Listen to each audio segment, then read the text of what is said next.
You are listening to Those Casual Reds with Casey Gayle, Jeremy Sanchez, and Mikey Douglas, only on LA Talk Radio.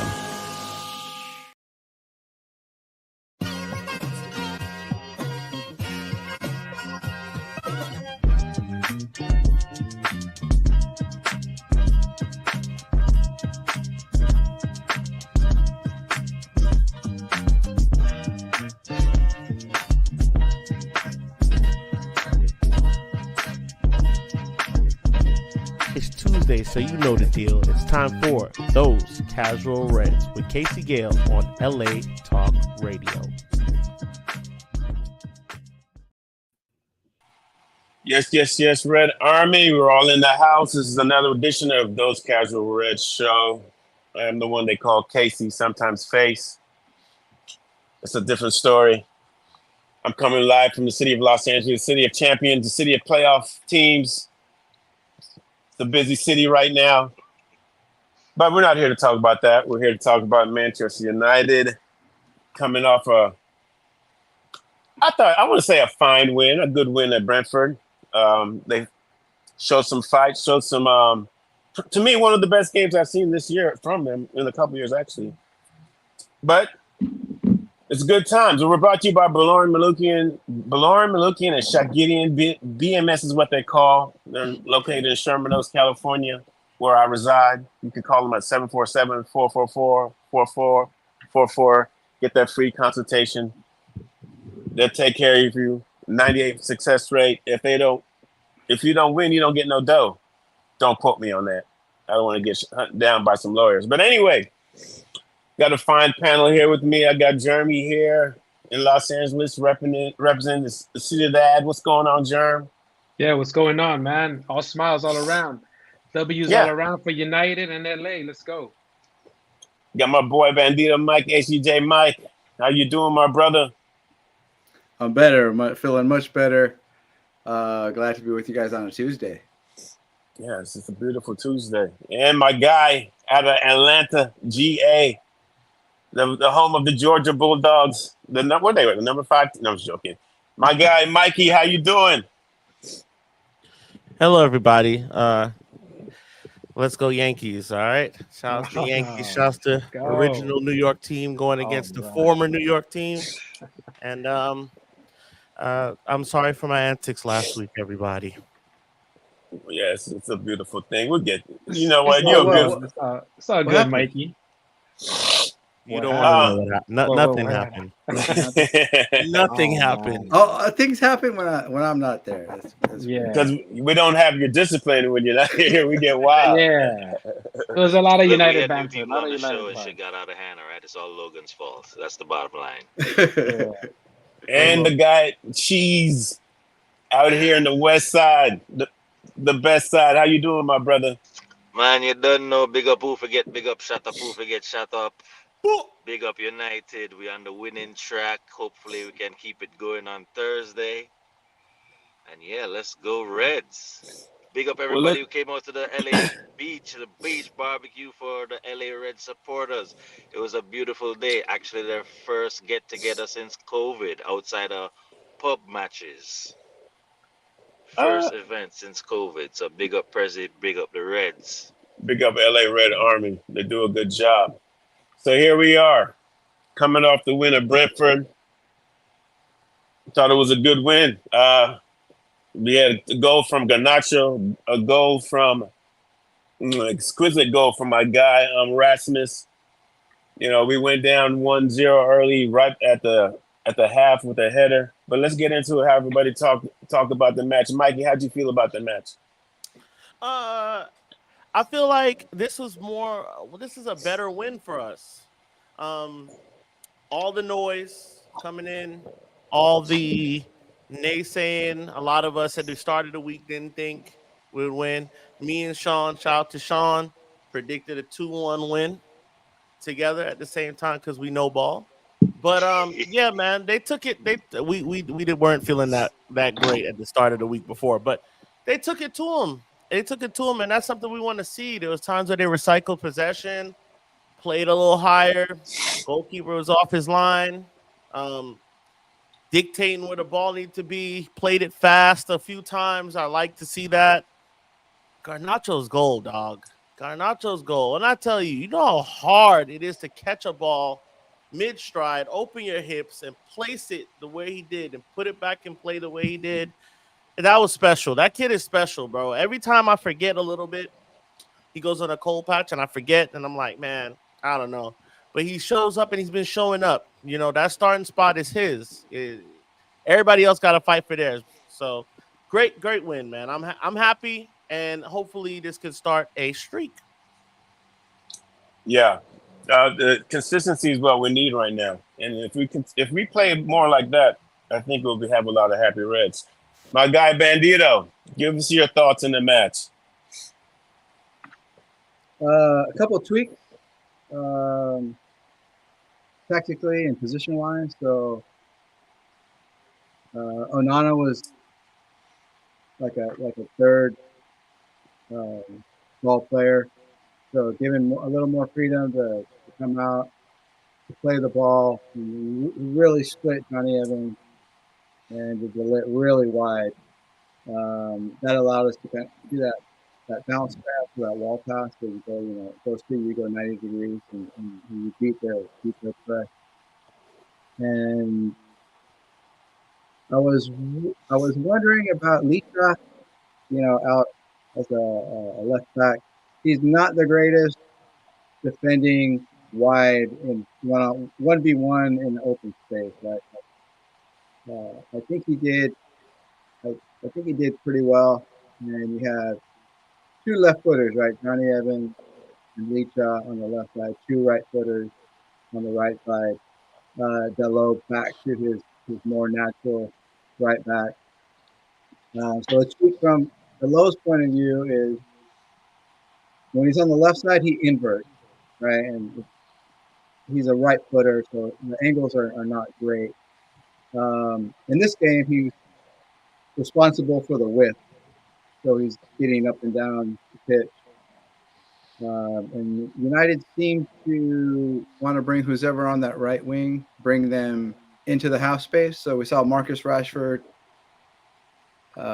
coming into the space, and then that allowed Bruno to go to his more favored, left side half pitch where he got that assist.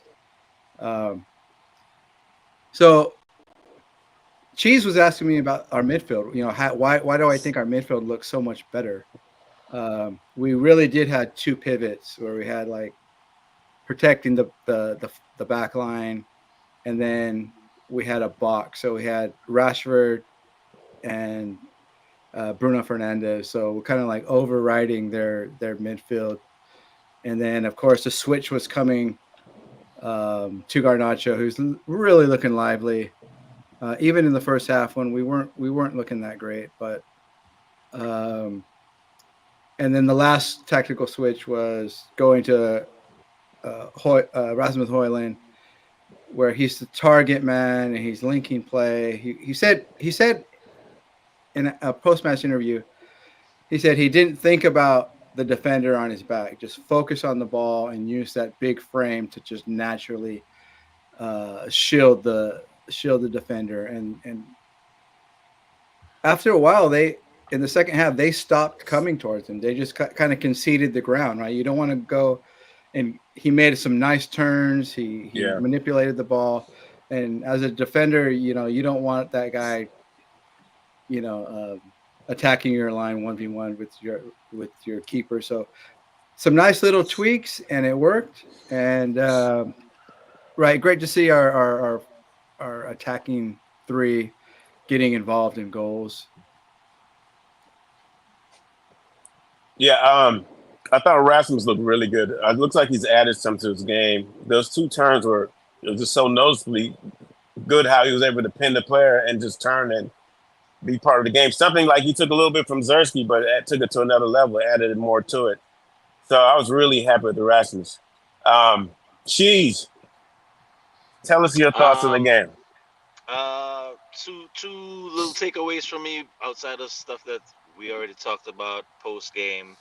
A disciplined and an active Marcus Rashford. Because I don't know if Ten Hag simplified any system or made shit easier for people, but I thought Marcus Rashford was pretty decent defensively and like disciplined defensively and like did a solid job for us. Like we weren't going back to Bandito's point about the midfield looking better this game around. Like the usual gaping holes that we were seeing in previous weeks where people were just running through us.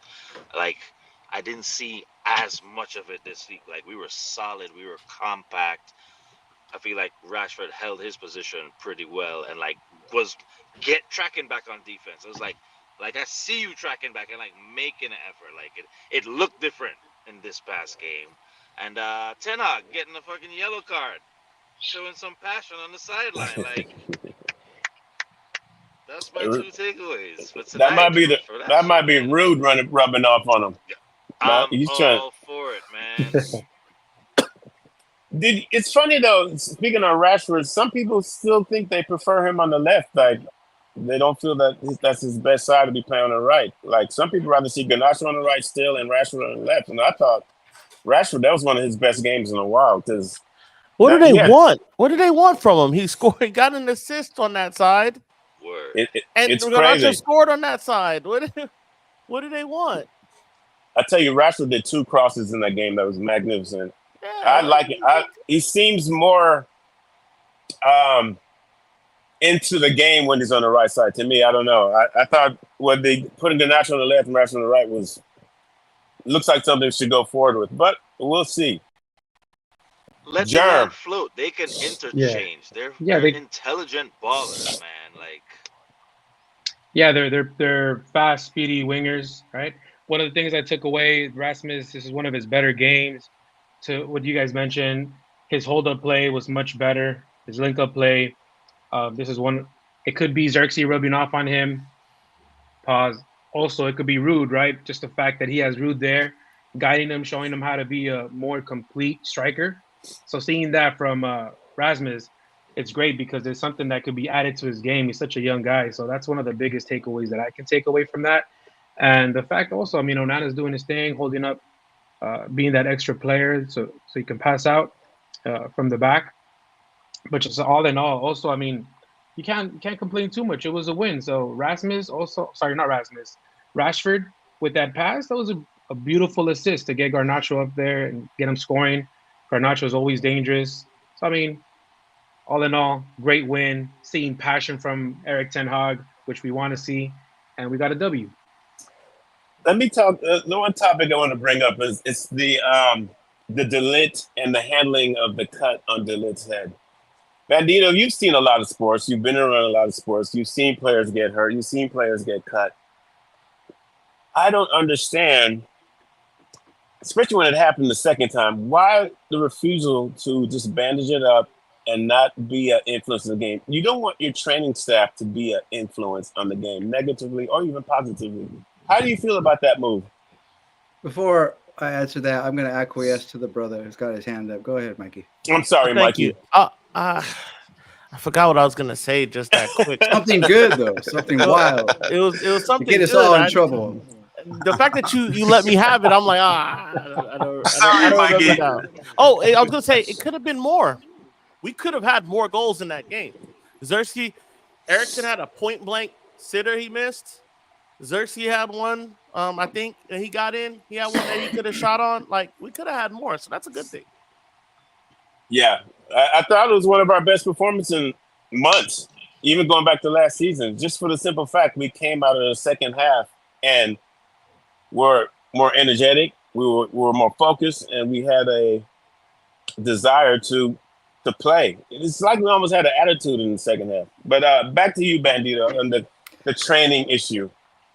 Yeah, so I guess the yellow card and the conversation that was going on, even in the tunnel, I thought the blood was there, and that if he was it's gonna bring him off earlier than that. Why did you choose a clear disadvantage for United to bring him off in that moment when you should have brought him off previously, right? So that's what Rude was so upset about. So to United's credit, they showed a bit of mentality and a bit of fire. They used that what they said, this injustice, to fuel a fire within us. So as far as the training staff goes, yeah, I mean, I was like, yeah, do the Terry the Butcher thing where they just wrap the beehive on it or something like that, or the Peter Check kind of thing. But yeah, that's what the yellow card I read was about. Is that they and then they continued this with the referees, like this moment they felt like the referee panicked and he brought him off when he should have. If he was going to bring him off previous to that. I guess Also, Fletcher I cut. think because it was the hair, like when you're bleeding from the top of your head, you're sweating also from the top of your head, right? So if you get like a cut or a gash, I don't have hair anymore. But when I had hair, I wrestle, so you could get a cut and a slash on your head, and you could bleed a lot more profusely from that. I think they weren't able to get it under control in the beginning, and then it got worse, and it got way worse. So I think the hair had something to do with the blood, but they should have just taken their time to take care of it initially, to do it during the set piece. But that's not why we conceded. We didn't concede because the Ligt wasn't there. It didn't help. But also Dallo fell asleep on this man. He didn't put a Fell body on total this asleep. man. He fell asleep. And Pinnock is a big, strong, fast dude, and he was there. Madman. He figured it out really fast. Like, oh, you go sleep? Cool, bullet header, very fast. So, we've seen it 1,000 times. You could defend with 10 men, a header, but you can't fall asleep with a big, strong dude like Pinnock. It won't work. You are Yeah, and absolutely. to be fair, Brentford is really good on set pieces. It's what you would say, like teams lower on the table. It's kind of an equalizer for them, right? If they don't have the athletes to compete 11-11, it's a big equalizer for them. And Brentford is one of those teams that is very good on set pieces. Did you guys think Bruno's role was a little bit better? I think he played I better. think so because he was higher up the pitch, especially in Mhm. the second half. Yeah, he had a sweet pass I've been too. saying I want him to drop back behind the number 9 and not be like a dual false 9. And it depended on like the time of the match. So sometimes he would drop back. Like I said, the way we were building up from the back, it required him to drop in. But then when we're moving the ball through the middle third, he's going to go be on the front line and be that creative player. And then even with the lead, maybe the last 10 minutes or so, we saw him splitting the center backs, being that like regista, when that's normally Eriksson or Licha would be, that back three. So a really diverse game from him, a mature game, and a more complete game. He's going to give the ball away because the audacity that he has to try some of these passes, but he had a very nice pass completion percentage. And like I was talking to Cheese, no one else on the squad is going to pull off that back heel for that goal. That's Bruno magic right there. Yeah, that was So spectacular. that's my opinion of his game. And I remember hearing Bruno talking when he was away with Portugal, saying that he wanted to tell everybody that he's felt bad because he's not scoring a lot. But I don't want Bruno to focus on scoring so much. He can affect the game in so many other ways, and his passing it can be elite. And he just showed when he's trying to do other things. Bruno is a spectacular player, world class. If some people think like me, but it was just a good game to see everybody get some positivity, fight towards the end. It looks like at halftime, I don't know who cussed the team out or got into them. I don't know if it was Ten Hag or Rude, but we came out as a different team because the first half was dreadful. The first half was absolutely dreadful. I thought we were heading for one of those games again. And then, to go into the next match, what we're going to jump into, with a little positivity, not too much negativity around this club. We got a big match coming on Thursday. And it's a match I want to win. That's a match I want to see us do well. What do you think, Mikey? Yeah. So uh, Jose returns to face Man United. Um, we're at Fenerbahce, correct? We're at Yeah. Fener. Yeah. So Yes. yeah, home game for him. I haven't really kept too much of an eye on Fenerbahce and their results. I'll be honest, I really don't care for Turkish football. They're very top heavy, and I feel like it's always Fenerbahce, Galatasaray, and everybody else can figure it out after those two guys, right? So I'm not gonna sit here and be like, oh, well, he's doing this and pretend I haven't been watching. I've seen Fred turn it up. I've seen clips of Fred turn it up, and look, Jose's gonna have a different mentality coming into this. He knows a lot of those guys that's there.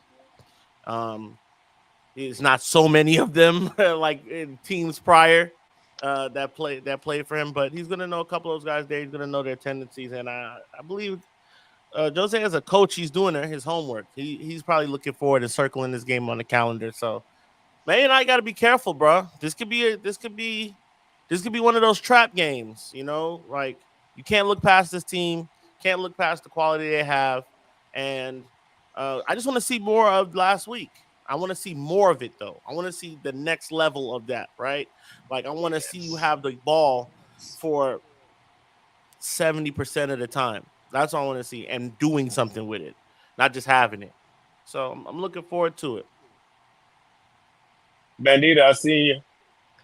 Yeah, Fenerbahce got 90 points last year and finished second.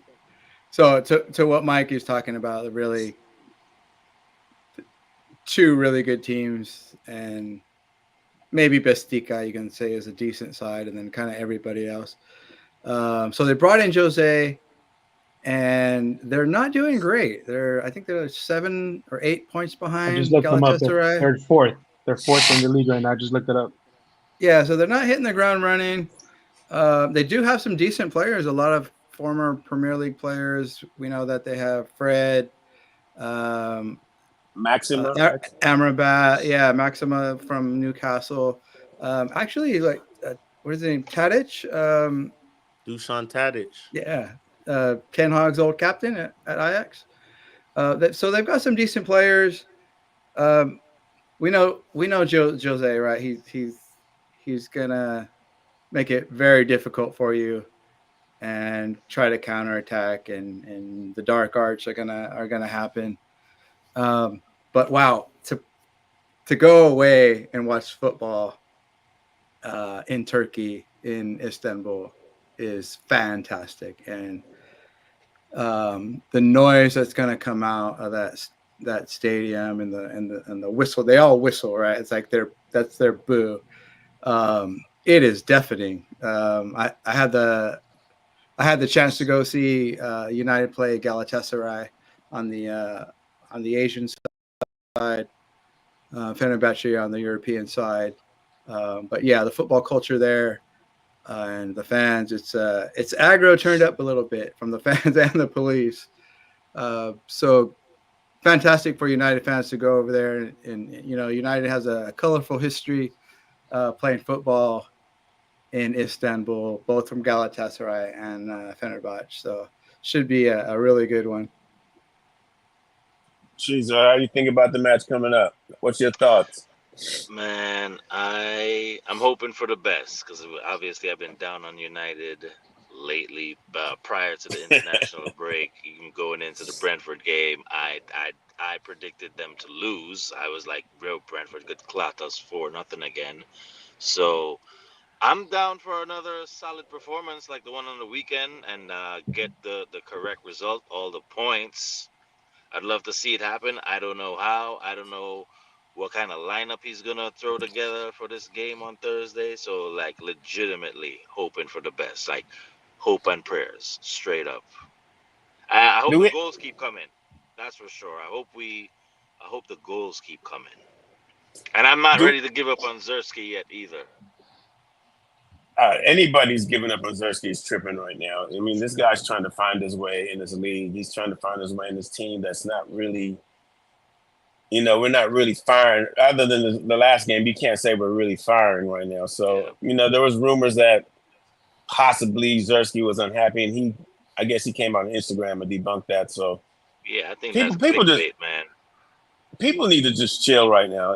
It's like they create shit just to have some controversy out there. And Zersky seems like the easy guy to pick on right now because, I mean, he's getting time, but he's not doing the things that everybody wants to. People are questioning if he's even a striker. That's a lot of that going around. Jerm, how do you feel about the match coming up? I mean, by no means is this going to be an easy match, especially just like what Mike Bandito just alluded to. Playing in Turkey is not going to be a picnic, right? A walking picnic. This is a hostile environment.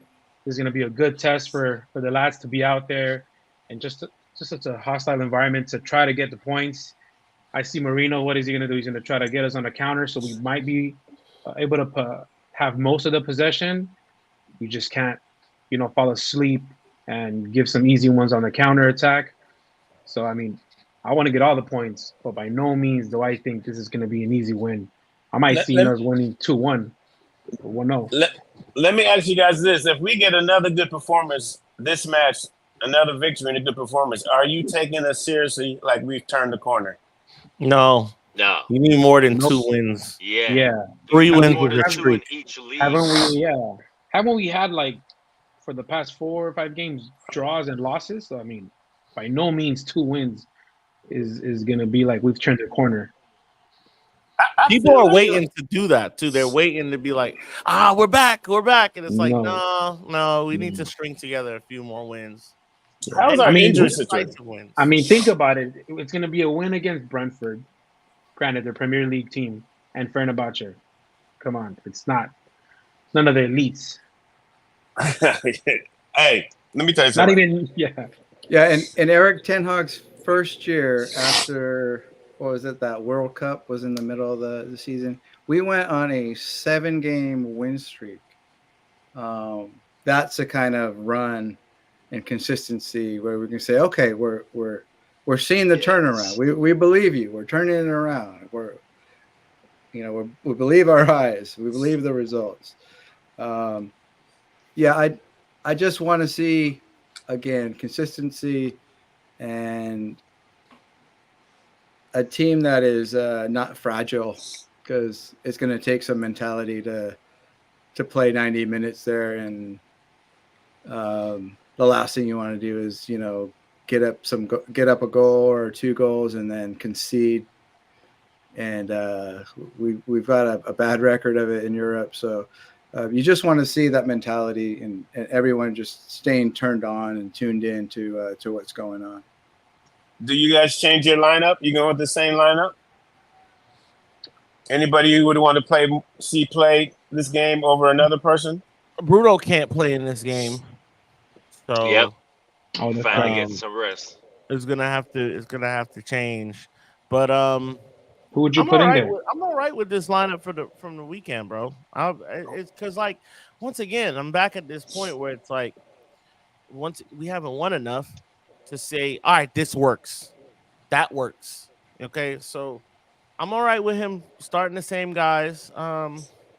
It's crazy to think that like our center back pairings aren't like solidified yet, but I'm all right with this lineup, bro. Honestly, I don't think I think we're professionals. We got ballers. These guys are ballers. They're not the bums of old, and we should be able to get this game at least by a goal.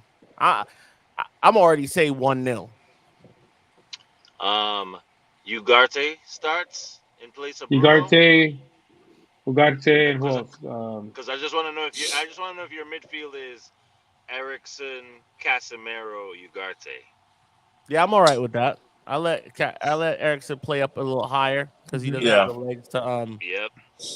he doesn't have the legs to run To track around like back. Yeah. before. Yep. But you Yep. know what? I'm gonna take away that legs thing because as of late he's been electric.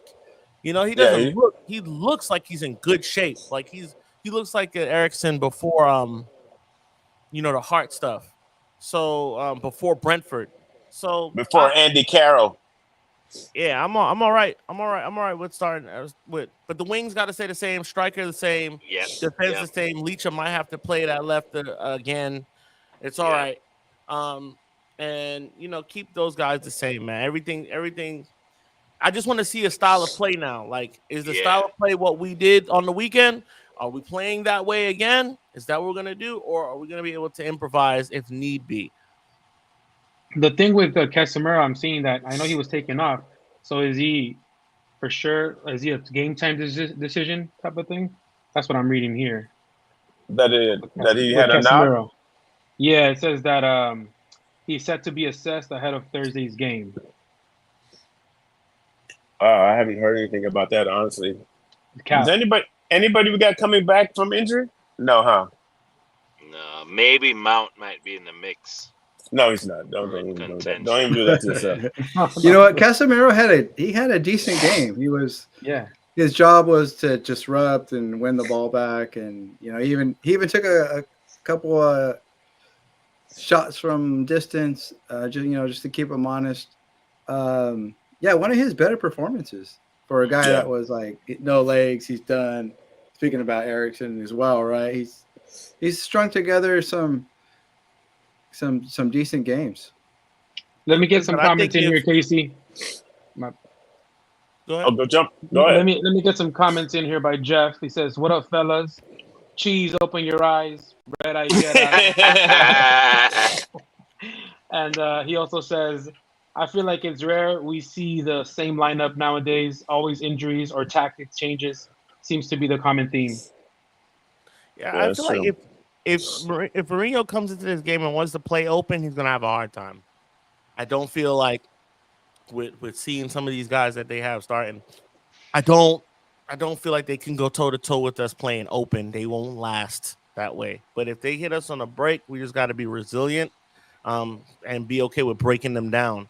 Now, I'm not saying he's coming in there to park the bus. I don't think that, but I do think it'll be a defensive-minded game, Yeah. a Mourinho-esque game. So, we got to be ready for that. I think Man United's biggest problems, one of the biggest problems we had a lot of problems. One of the biggest problems we had is breaking teams down that are okay with getting a goal and then just setting up shop or playing more defensively down the stretch. Whether that be for fatigue reasons or because they have the lead, a lot of these teams know to do that with Man United. They know Man United is not good with set pieces. Man United is not good in link-up play as far as to get leading to goals, right? A lot of times it's individual brilliance that'll be, one guy will get open, two guys make a play, and then we score. And, so a team game is what's needed for sure. It's always needed, but we need a team goal. Starting from the back, starting from defending to the front, clear, concise passes, triangles, and getting guys in position to do things. And I feel like they don't want to play with us open. No. Yeah, Mikey, that reminds me of that Hoyland goal. So it all started from a pressing situation. We're all pressing triggers and everyone high energy, and we forced Brentford just to punt the ball long, right? Which is what you want to do as a press. Throw, 50-50 ball. Licha, very aggressive defender, jumps in front of it, chests it down, gets it to Erickson, who plays it through the lines, and then Bruno's brilliant, heel, and then a really confident, silky finish. So it all kind of wrapped around. It kind of was like everything you're talking about, like pressing, winning the ball, energy, and then transitioning into, a dangerous position and then finishing. Yeah, I honestly, I really believe Mourinho. No, everything we're talking about, he's going to think the same way. I think it's going to be a game. He's going to test our patience. He's going to really test our midfield, and we should excel over these guys. I watched them the last game they played, and defensively, they're not athletic. It's easy to get around them. It's easy to run past them. But one thing they do want to play the ball through the middle offensively. So it's going to be a midfield battle. Hopefully, Ugarte and Casemiro get their roles figured out. I don't know who you play deeper. Is it a double pivot? But it's definitely, from what I saw in the 2 videos I watched about them, they like to go attack the middle, draw you in, and then pass it out. But they always want to go through the middle first. It's going to be a fun game. I think it's a. If they play well here, you're going to think I'm crazy, but I think they have turned the corner. Because if this game is going to be a real test. This is going to be their biggest test of the year. It's Mourinho. He's a bigger test than Liverpool? No, but we already failed our biggest test. Twice. Okay, so I think we scored 3 on Southampton, and we all thought like, oh, we're mint, like we're back. We're gonna win. We're gonna go top 4. One game at a time. Yeah, that's fact. It's one game at a time. You're right about that. Any news you guys want to talk about, lady? You guys want to talk about this Xavi stuff that he's been allegedly contacted twice? Is that something we even want to deal with? He's the next guy in the coaching tree. Ineos being Ineos. Xavi from Barcelona? Oh, yeah. Man, I thought you were talking about the player. Oh, Xavi Alonso. Yeah. So the rumor is that he's learning English so that he can tell Ineos, no, he doesn't want the job in English. Oh, man. Listen, we don't need a new coach. We got a coach. That's true. We got a coach. That's very true. Like it, love it, whatever the hell you want to be. You want to be 10 in, 10 out, whatever. We got a coach. Let's just get behind them. You know what I'm saying? And buckle in, take it a game at a time, and just realize that, like, as much as I'm on Ineos watch still, and I was a little upset. You know what I'm saying? Listen, that goal, I was at the pub for this game, and I shouldn't have been, right? I was there to meet some people, but I got flaked on, so screw them. But after that goal went in, like, I was like, oh yeah, Ten Hag, bro. I was at wit's end with Ten Hag there, and it wasn't his fault, but it was just a matter of like the moment. It's like, oh, again, is this happening again? And I gotta stop being so moment driven, right? And I think we all got to do that. We all got to stop looking for the moments for us to be back. We go win 10 games straight, and I'm not gonna feel like we're back. I only will feel like we're back. Really? I see a style of play that is working, not something that's not working. I want to see something that's working and that's exciting. I feel like that last game was exciting. We had multiple chances to score. We had multiple pressure, like a lot of pressures. There was a lot of times we got the ball, we looked good. And then maybe our touch failed us or failed on a cross or whatever, but we looked good. And that's what we've been missing. So I just want to see more of that, bro. More. Give us more. The biggest testament for Erik ten Hag is that we came out the second half and played better. So to me, that's the coach taking the opportunity to make adjustments, talk to his team. And that's something we haven't seen all year. So that, to me, shows that Ten Hag is fighting. And like you said, we do get driven by moments, and it's hard because we all look at the media, and we all our mood of our fan base can be so crazy sometimes. But right now, we stop getting shitted on. We want to stop being the butt of everybody's joke. You know, Man United has brought us down to such a point now that people are feeling bad for me at the club. Like they're like Liverpool fans are like, "Oh man, you guys will be back. Y'all will be back." And it's like, don't touch me. And that's worse. That's worse. You know, I don't like worse this. because it's like beating you. Yeah. I don't like being humble. Humble ain't in my book. Mm-hmm.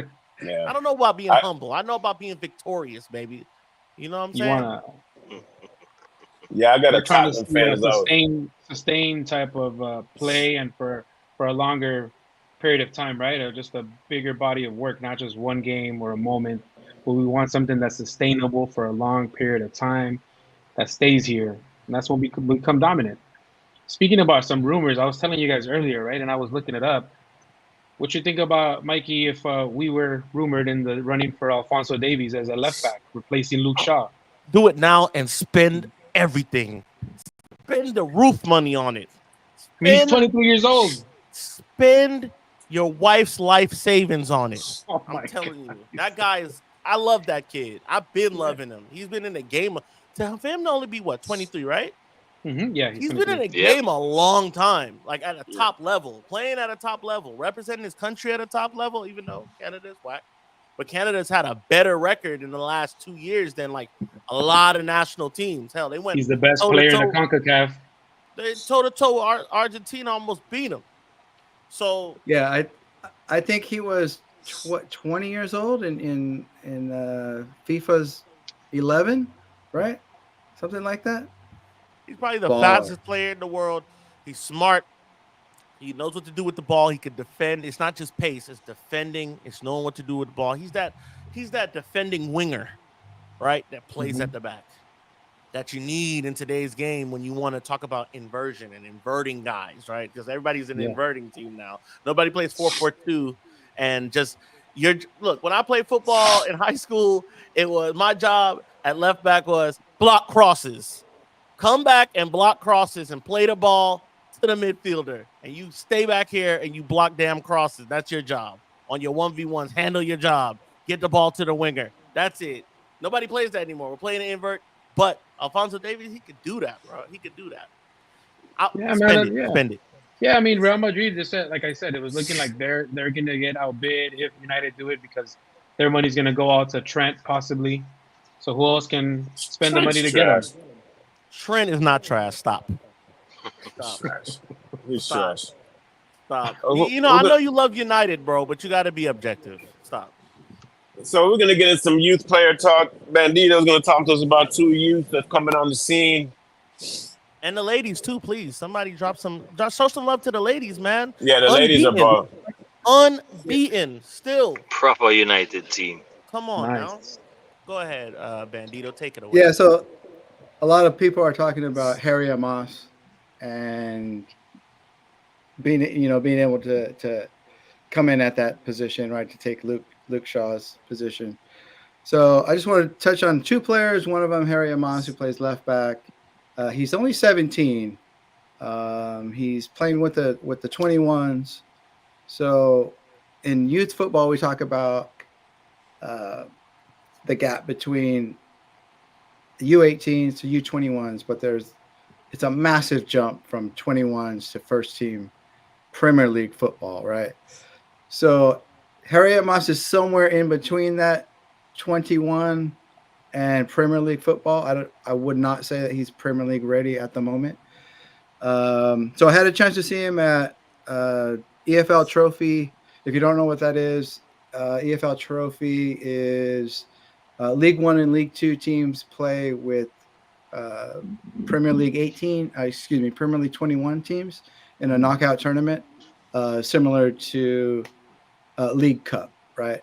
So it's a chance for the 21s to play grown men's football, and it's all away. So as a United fan, you get to go to these little smaller League One and League Two grounds. It's fantastic.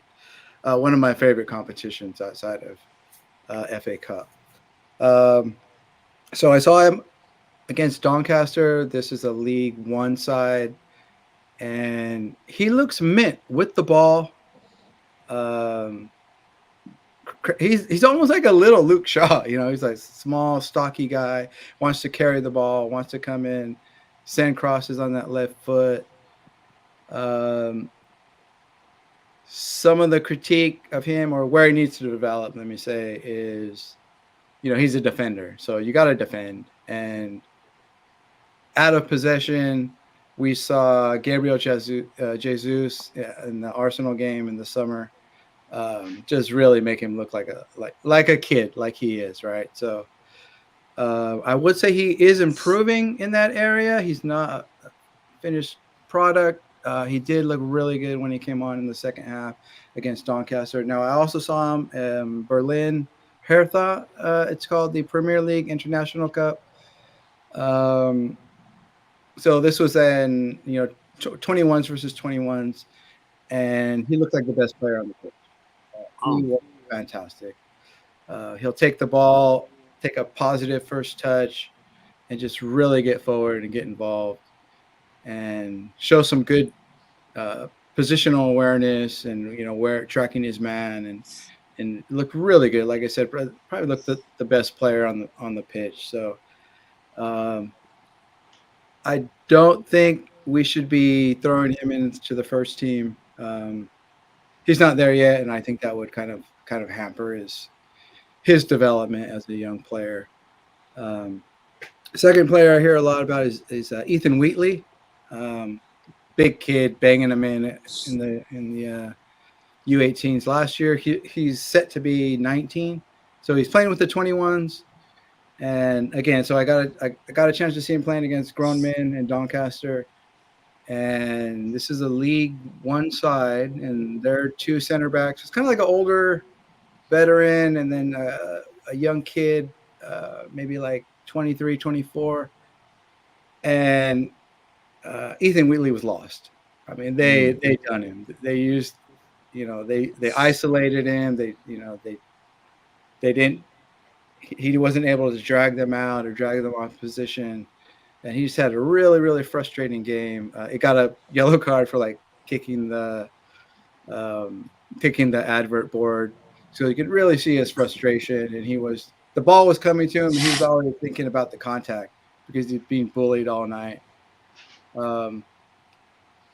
However, against 21 and against Berlin, he looked ace. He was receiving the ball, kind of like Rasmus Højlund. He's a big player. He can receive the ball, link up. He can make the turn. He had an assist, run into space, and then laying the ball off. So again, we want to throw these kids into the first side, and they're not there yet. They're more like, get him a cameo for 10 minutes and, let him run out there and try to score a goal, or, get him out there to get some experience. But when they're playing against seasoned professionals, they're not quite there yet. So the EFL trophy is a good way to get young players experience playing against grown men, right? Seasoned vets in a really rough and tumble league. So we want to see more of that. And then I think that will kind of help them transition. It's a big jump. Like I said, that 21 to, Premier League football is a big jump. And, we follow these kids since they're like 14. Well, I do. I follow some of these kids. They're like 13, 14. So loans don't always work out, but it's very rare for a youth player to really make an impact on the first team. It just shows how special Kobe Manu and Garnacho are. So that's my assessment after seeing these two players up close and 6 feet in front of me. But yeah, they're ones to watch in the future, obviously. What about Sekou Kone? He's training with the first teamers, and he's a under 21, just signed for $1 million. Defensive midfielder.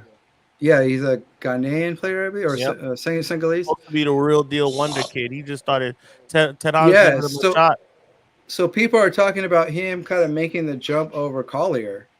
Really? Probably being the next one to be working the team over Collier. Collier is kind of seen as like Scott McTominay with maybe a little bit more quality, whereas Sekou Kone is kind of seen as like, okay, this is a kid you could really mold into a real playmaker. That's what I'm hearing. I don't know if I like that one.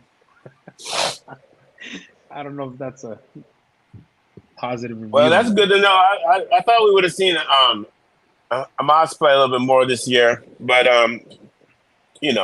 like I said, he's a kid. You can't throw these kids into the fire. I know we want these young kids to do well, and sometimes as United supporters, we get carried away and we over promote them, and that's our own mistake. So let's everybody give me a quick prediction for the score against Fibonacci, and then we're gonna wrap it up and get up out of here. Watch my Lakers do that.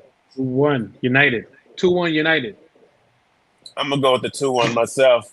I I go This has been 0-1 United. No. This has been another one of those Casual Red show. We'll be in the studio next week. Shout out to Sam. Get better, my friend. I want to thank Mikey, Cheese, Bandito, Jerm for joining me. And hopefully next week we're going to be real happy with some wins. Yes, Time will tell. Time will tell. Reds. I see everybody at the pub this weekend. Sorry I missed.